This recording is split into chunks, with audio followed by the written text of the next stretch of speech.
दिल्ली में नई सरकार बनाने के लिए हलचल तेज हो गई है। लगातार बैठकों का दौर चल रहा है। 27 साल बाद बीजेपी ने दिल्ली की सत्ता हासिल की है। मुख्यमंत्री को चुनने में भी पूरा वक्त लिया जाएगा, लेकिन खबर है कि दिल्ली में नए सीएम का नाम तय हो गया है और इसमें 2 महिलाओं का नाम सबसे ऊपर है। ये रिपोर्ट देखिए।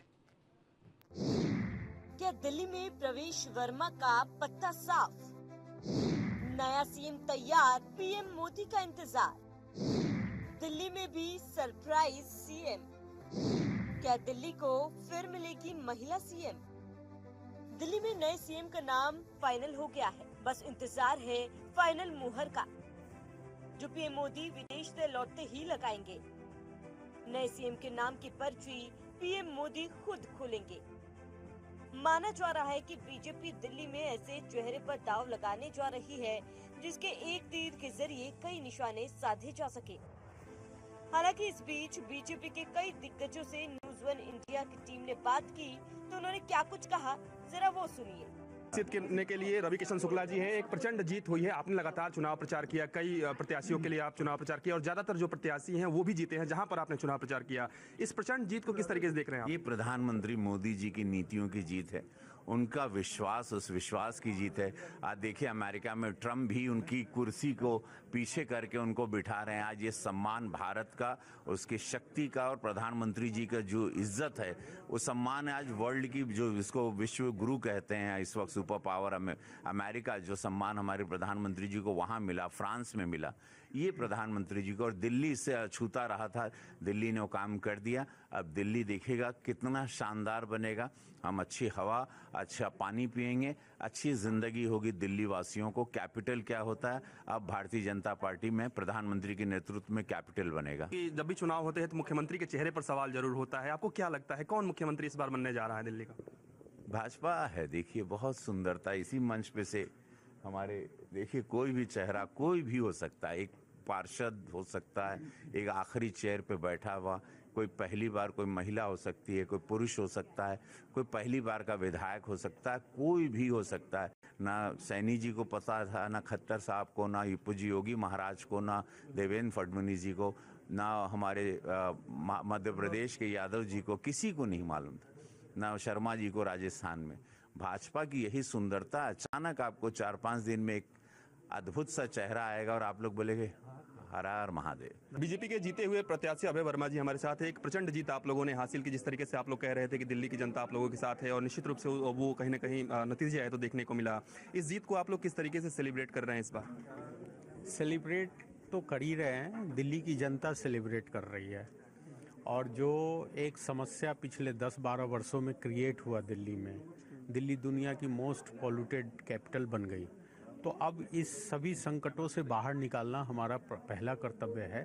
और निश्चित रूप से हम पूरी तैयारी कर रहे हैं कि दिल्ली के लोगों को साफ पानी मिले, साफ हवा मिले और यमुना साफ हो। पार्टी अभी से आरोप लगा रही है कि पावर कट हो रहे हैं, तमाम तरीके की जो समस्या है वो आने लगी, अभी सरकार बनी नहीं है, अभी से समस्या आनी शुरू हो गई। आम आदमी पार्टी का काम है झूठ बोलना, वो लगातार झूठ बोलते रहेंगे। आप 6 महीना 1 साल रुकिए, आपको अंतर दिखेगा। मुख्यमंत्री के नाम की भी चर्चा चल रही है, एक नाम आपका भी चर्चा में चल रहा है। आपको क्या लगता है कि कौन से ऐसे चेहरे होंगे? क्या आप भी एक मजबूत दावेदार के तौर पर हैं, तो क्या आप भी मुख्यमंत्री के रेस में हैं? पहली बात कि मैं तो दावेदार हूँ नहीं, और दूसरी बात कि हमारे यहाँ एक लोकतंत्रीय प्रक्रिया है। हमारे विधायक दल बैठेंगे और अपने नेता का चुनाव करेंगे। हमारे साथ बातचीत करने के लिए ओम प्रकाश शर्मा जी हैं, जीते हुए प्रत्याशी हैं। एक प्रचंड जीत आप लोगों को इस बार मिली है। इस जीत को आप लोग किस तरीके से सेलिब्रेट भी कर रहे हैं और क्या कुछ चुनौतियां विकास को लेकर है आप लोगों के सामने? कोई चुनौती नहीं है। मोदी जी की जो गारंटियों से भारतीय जनता पार्टी का एक एक एमएलए एक निश्चित समय पे पूरा करेगा और दिल्ली को सुंदर दिल्ली, मेरी दिल्ली, प्यारी दिल्ली बनाएगा। आतिशी जो है या आम आदमी पार्टी है, अभी से आरोप लगा रही हैं जबकि आपके सरकार का गठन नहीं हुआ है, कि लगातार पावर कट हो रहा है और जब से बीजेपी जीती है तब से समस्या ही समस्या पैदा हो गई है। बेवकूफ़ लोगों की बात का कोई जवाब नहीं होता, ना मैं इसका जवाब देना चाहता। मुख्यमंत्री को लेकर भी निश्चित रूप से चर्चाएं चलती हैं जब भी जीतती है पार्टी। तो भारतीय जनता पार्टी की अगर हम बात करें तो कौन इस बार मुख्यमंत्री बनने जा रहा है, क्या लगता है? पार्टी के एमएलए और हाईकमांड तय करेगा। एक मजबूत चेहरा होगा, इस भरोसा रूप से हम मजबूत हैं, चेहरा भी मजबूत हो, पार्टी का कार्यकर्ता ही होगा विधायकों में। पक्का। एक बड़े अंतर से जीत दर्ज करने वाली नीलम पहलवान जी हमारे साथ हैं। आपने एक बड़े अंतर से जीत दर्ज की है, आपको बधाई भी। और आपके क्षेत्र में क्या कुछ अब चुनौती आपको लग रही है कि जो पहले नहीं हुआ था अब कहीं ना कहीं होने जा रहा है? देखिए, चुनौतियाँ कुछ नहीं होती। एक नेता को क्षेत्र की जनता एक उम्मीद और एक विश्वास के साथ जिताकर भेजती है, और मैं जिस उम्मीद से लोगों ने मुझे इस मुकाम तक पहुंचाया है, मैं उनकी उम्मीदों पर खरा उतरूंगी, और जो मेरे नजफगढ़ क्षेत्र की रिक्वायरमेंट है उसको जल्द से जल्द हम मिलके पूरा करेंगे। निश्चित रूप से भारतीय जनता पार्टी में जब मुख्यमंत्री की चर्चा होती है तो हमेशा से चौंकाने वाले नाम निकलकर सामने आते हैं, तो इस बार भी वही चौंकाने वाले नाम होंगे, और क्या आप भी एक दावेदार हैं मुख्यमंत्री की?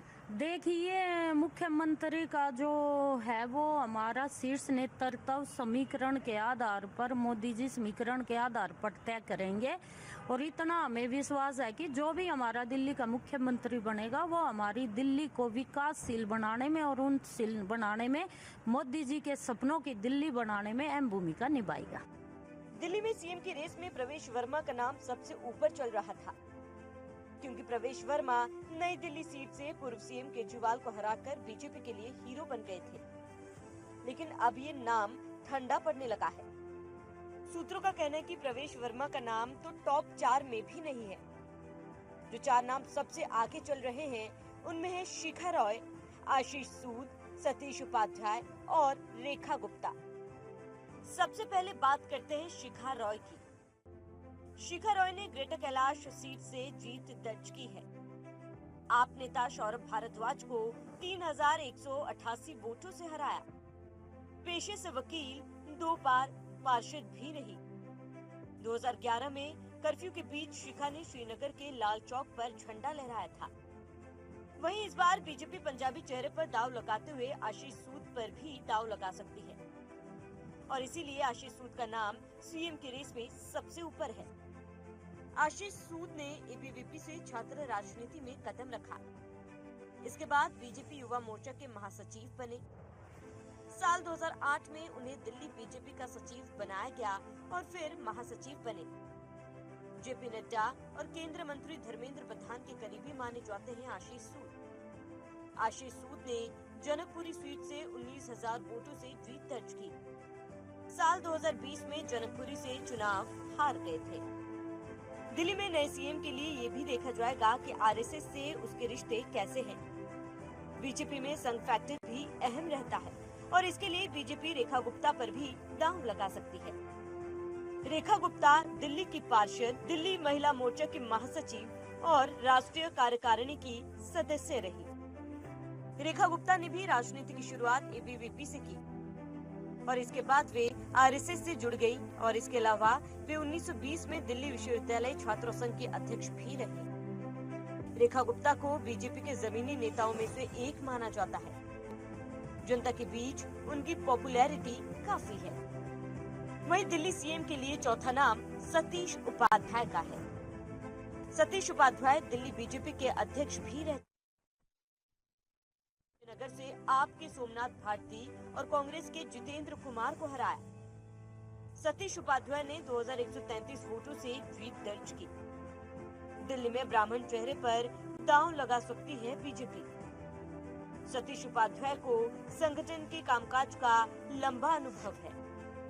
दिल्ली में नए सीएम पर फाइनल मुहर पीएम मोदी लगाएंगे। 17 या 18 फरवरी को विधायक दल की बैठक होगी। संभवतः 19 या 20 फरवरी को शपथ ग्रहण होगा, जिसमें सीएम के साथ साथ 20 मंत्री शपथ ले सकते हैं। और वहीं दिल्ली में नए सीएम को लेकर हो रही माथापच्ची पर आप विधायक और दिल्ली के पूर्व मुख्यमंत्री आतिशी ने तंज कसा। आतिशी ने कहा, अभी बीजेपी विधायकों में सीएम बनने के लिए मारामारी मची हुई है। भारतीय जनता पार्टी के अंदर विधायकों के बीच में लड़ाई झगड़ा चल रहा है कि कौन किस विभाग का मंत्री बनेगा, कि कौन कितनी लूट कर सकता है। और उन्होंने ये प्लान बनाया है कि अपने वादे ना पूरे करने का ठीकरा वो आम आदमी पार्टी पर फोड़ेंगे और कहेंगे कि जी हम वादे इसलिए नहीं पूरे कर पाए क्योंकि दिल्ली सरकार के पास पैसा नहीं है, क्योंकि आम आदमी पार्टी ने दिल्ली सरकार को एक वित्तीय संकट में डाल दिया और ये बहाना करके अपनी लूट को छुपाने की कोशिश करेंगे, अपने वादे ना पूरे करने, अपने वादे तोड़ने को के बहाने बनाएंगे। और दिल्ली में 10 साल तक आम आदमी पार्टी ने जनता के दिल में राज किया। फ्री बिजली, बसों में सफर, मोहल्ला क्लिनिक समेत तमाम विकास कार्यों के दावों के साथ आप बीजेपी पर भारी पड़ती रही। केजरीवाल की छवि जनता के बीच अभी भी मजबूत है और ऐसे में बीजेपी के लिए केजरीवाल की छवि को टक्कर देने वाला सीएम चुनना एक बड़ी चुनौती है। दिल्ली में बीजेपी 48 सीटों के साथ सरकार बनाने जा रही है, जबकि आम आदमी पार्टी 22 सीटों पर सिमट गई। वही कांग्रेस फिर खाली हाथ रह गई। अब दिल्ली की कमान किसके हाथ में बीजेपी देगी, ये देखना महत्वपूर्ण होगा। Bureau report, news 1 India.